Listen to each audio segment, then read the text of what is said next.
রহমাতুল আনসারী রাদিয়াল্লাহু তাআলা আনহু তিনি দড়ি ছাড়ার পরে চলে গেল মক্কা ছেড়ে মদিনা ছেড়ে চলে গেল, মরুভূমির মধ্যে চলে গেল। যাওয়ার পর কিছুদিন পার হয়ে গেল, একদিন, 2 দিন, 3 দিন চলে যায়। রাহমাতুল লিল আলামিনের কাছে জিবরিল আমিন চলে এসেছে। ইয়া রাসূলুল্লাহ, ইয়া হাবিবাল্লাহ, দুনিয়ার জমিনে রিজিক দেওয়ার মালিক কে? গুনাহ মাফ করার মালিক কে? রিজিক দেওয়ার মালিক কে? গুনাহ মাফের মালিক কে? আল্লাহ। রাহমাতুল লিল আলামিন ডাক দিয়ে বলে, আল্লাহ পাক রব্বুল আলামিন রিজিক দেওয়ার মালিক, আল্লাহ পাক রব্বুল আলামিন গুনাহ মাফের মালিক। তবে আপনি যে বাড়ির থেকে তাকে সাহালাবাকে আপনি বের করে দিয়েছেন, সাহালাবা এত পরিমাণ আল্লাহর দরবারে কান্নাকাটি করেছে, যার কারণে সাহালাবাতুল আনসারীর জিন্দেগির গুনাহকে আল্লাহ মাফ করে দিয়েছে। মুসলমান ভাইরা রে আমার, এই কথা যখন ঘোষণা হয়ে গেল, আল্লাহ পাক রব্বুল আলামিন আবু বকরকে বললেন, আবু বকর চলে যাও, সাহাবাকে ডাক দিয়ে আনো। ওমর বলে আমি যাব, আমার কাছে আসছিল, ওমর চলে গেল। হযরত আলী ডাক দিয়ে বলে, আলীও চলে গেল। তিনার সাথে একজন সালমান ফারসি, যিনি অনেক বয়স্ক, অনেক নবীদের মধ্যে, সাহাবাদের মধ্যে অনেক বয়স তিনি পেয়েছিলেন, তিনিও বলেন আমিও সাথে যাব। চলে গেল। যাইতে যাইতে মরুভূমি তালাশ করে কোথাও পাওয়া যায় না। প্রতিমধ্যে একজন ছাগলের রাখালের সাথে সাক্ষাৎ হলো। ছাগলের রাখালকে ডাক দিয়ে বলে, হে ভাই, সাহালাবাতুল আনসারী নামের কোন ব্যক্তিকে চেনো নাকি? বলে না, আমরা চিনি না।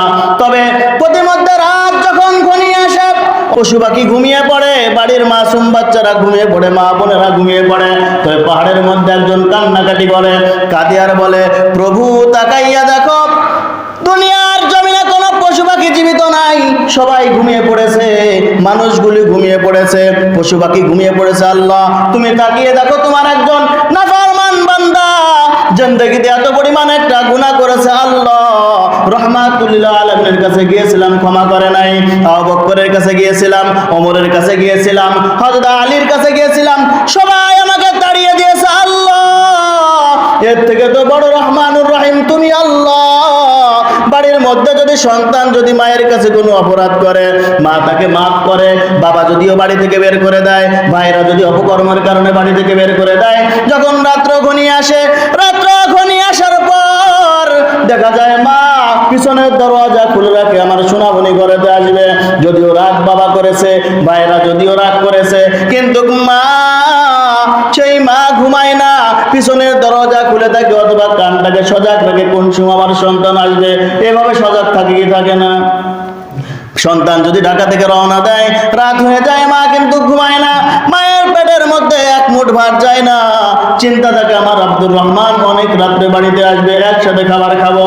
আমার আব্দুর রহিম অপরাধ করেছে, যদিও সে অপরাধ করেছে, কিন্তু যখন ভুলটাকে স্বীকার করবে, ভুলটাকে স্বীকার করার পর আমি মায়ের বুকে ফিরে আসবে। এইভাবে যখন সাহালাবাতুল আনসারী কান্নাকাটি করতেছে, প্রতিমধ্যে অনেক রাত হয়ে গেছে, চেহারা দেখা যায় না, পিছন দিকে আবু বকর এই কান্নার আওয়াজ শুনে আবু বকর রাদিয়াল্লাহু তাআলা আনহু সাহালাবাতুল আনসারীকে ডাক দিয়ে বলে, হে সাহালাবা, আমি তোমার কাছে এসেছি ভাই, আমি তোমাকে বাড়ি থেকে বের করে দিয়েছি, আমি তোমাকে আমার বাড়ি থেকে বের করে দিয়েছে, ওমর তোমাকে বের করে দিয়েছে, আলীও তোমাকে বের করে দিয়েছে, সর্বোপরি রাহমাতুল লিল আলামিন তোমাকে বের করে দিয়েছে, আমি জানি। তবে কথা হলো, তোমাকে কাছে যে ফিরিয়ে দিয়েছি, তোমার জন্য আল্লাহ পাক রব্বুল আলামিন সুসংবাদ পাঠিয়ে দিয়েছে। কি সুসংবাদ? আল্লাহ পাক রব্বুল আলামিন রাহমাতুল লিল আলামিনের কাছে ফেরেশতা পাঠিয়ে দিয়েছে, ফেরেশতা ঘোষণা দিয়েছে, ইয়া রাসূলুল্লাহ, ইয়া হাবিবাল্লাহ, সাহালাবাতুল আনসারী যেই গুনাহ করেছে, এত পরিমাণ কান্নাকাটি করেছে, আল্লাহ পাক রব্বুল আলামিন সাহালাবা তোমার জিন্দেগির গুনাহটাকে আল্লাহ মাফ করে দিয়েছে।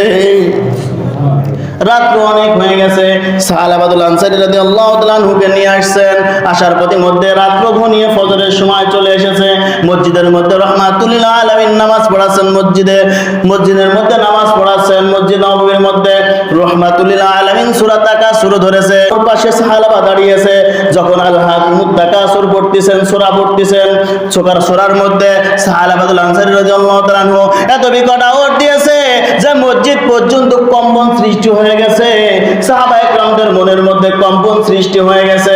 এভাবে কম্পন সৃষ্টি হয়ে যাওয়ার পর আল হাকুমুত তাকাসুর বলেছে, হাত্তা যুরতুমুল মাকাবির যখন বলেছে, সাথে সাথে সাহাবাতুল আনসারী রাদিয়াল্লাহু তাআলা আনহু জমিনের মধ্যে পড়ে গেছে।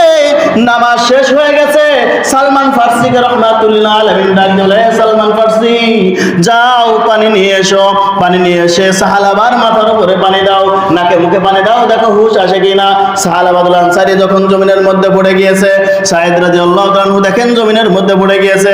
সালমান ফার্সি রহমাতুল্লাহ আলাইহিকে ডাক দিয়ে বলে, ইয়া রাসূলুল্লাহ, ইয়া হাবিবাল্লাহ, আপনার বান্দা সাহালাবাদুল আনসারীর মুখের মধ্যে কোনো পানি দেওয়া লাগবে না, গালের মধ্যে পানি দেওয়া লাগবে না। আপনার বান্দা দুনিয়ার জমিন থেকে চিরবিদায় হয়ে আল্লাহর মেহমান হয়ে গেছে।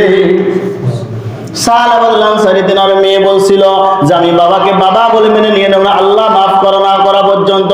যখন আল্লাহ পাক রব্বুল আলামিন সাহালাবাদুল আনসারীকে মাফ করেছে, মেয়ে দৌড় দিয়ে চলে এসে বলে, বাবা আমি আপনাকে বলেছি বাবা বলে ডাক দিব না, তবে এখন আমি আপনাকে বাবা তো বললাম, কিন্তু বাবাকে তো জীবনের মতো হারাইলাম। বাবা বলে কি ডাক দেওয়ার মধ্যে কেউ আসেনি? কেউ নাই। রহমাতুল্লাহ আলাইহি বলেন, হে সাহালাবাদুল আনসারীর বাবা, হে সাহালাবাদুল আনসারীর মেয়ে, তোমার বাবার মৃত্যুর কারণে আমার বুকটা কলিজা ফেটে যাচ্ছে। এখন যদি তুমি কান্নাকাটি করো, আমার কান্না কিন্তু কেউ থামাইয়া রাখতে পারবে না।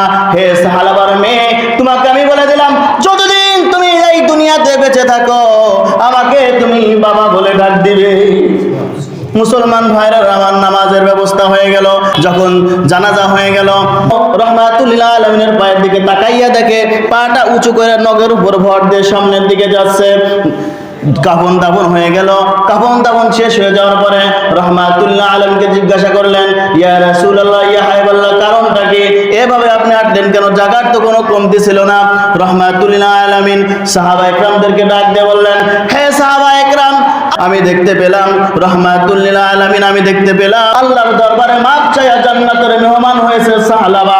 এই সাহালাবার জানাজার মধ্যে এত পরিমাণ ফেরেশতা হয়েছে যে ফেরেশতার কারণে আমি পাটা ঠিক মতো জমিনে ফেলতে পারি নাই।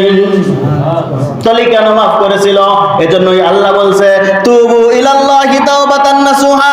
আমার বান্দারা যখন নিজেদের গুনাহ সম্পর্কে আল্লাহর দরবারে মাপ চায়, আল্লাহকে যখন খুশি করতে পারে, আল্লাহ পাক রব্বুল আলামিন বলেন, ওই ব্যক্তির গুনার দিকে আমি তাকাই না। যদি ব্যক্তি বান্দার হক নষ্ট না করে, শুধু আমি আল্লাহর হক নষ্ট করেছে, নামাজ পড়ে নাই, রোজা করে নাই, ঠিক মতো যাকাত দেয় নাই, হজ করে নাই, এরপরে শয়তানের ধোঁকা থেকে ফিরে যখন আমি আল্লাহর দরবারে ক্ষমা চাই, আমি আল্লাহ পাক রব্বুল আলামিন ওই ব্যক্তির জিন্দেগির গুনাহটাকে মাফ করে আমি আল্লাহ ওকে ইমানদারের খাতায় নামটা লিখে নেই।